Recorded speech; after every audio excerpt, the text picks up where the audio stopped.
2.5 hours south of Auckland, have attracted visitors from all over the world. The first Maoris to discover this place kept it a secret for years. And looking around, it's certainly easy to see why. Over millions of years in a world totally devoid of light, nature has been at work, drip by drip, creating these magnificent limestone formations at a rate of less than 1 cubic centimetre a year. The trip through the cave is far less arduous these days than it was for the early adventurers. And with tour guides well versed in the history of the limestone formations, the true scale of Mother Nature's subterranean handiwork is brought to life. But for the thousands of people who make the trip, the highlight is saved till last. After transferring to boats, we drift quietly into the glowworm grotto, beneath the tiny glowing insects, which are the undoubted stars of this 45-minute tour. Now, for over 100 years, for tourists, this has been the complete caving experience. But recently, a new breed of tourist has arrived. Tourists who not only want to see, but do. And when it comes to doing, how about this? It's part of a tour by Blackwater Rafting, a company which since 1987 has taken over 50,000 people underground. Going down.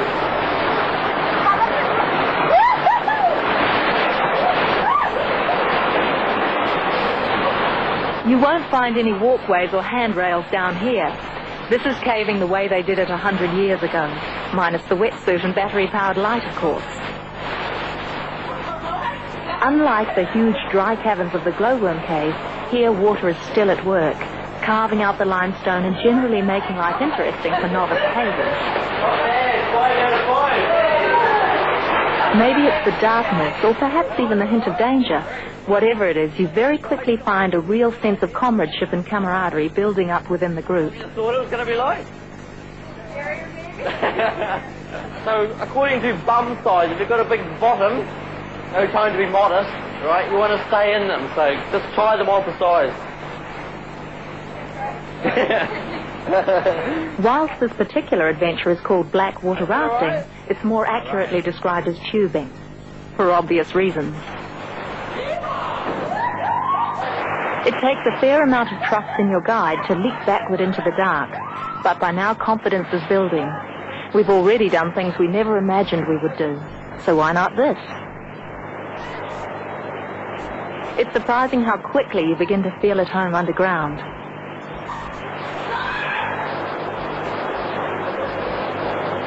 This particular trip has no tiny squeezes to test your fear of tight places, no climbs to test your fear of heights, just 1 or 2 spots to test your sense of humor.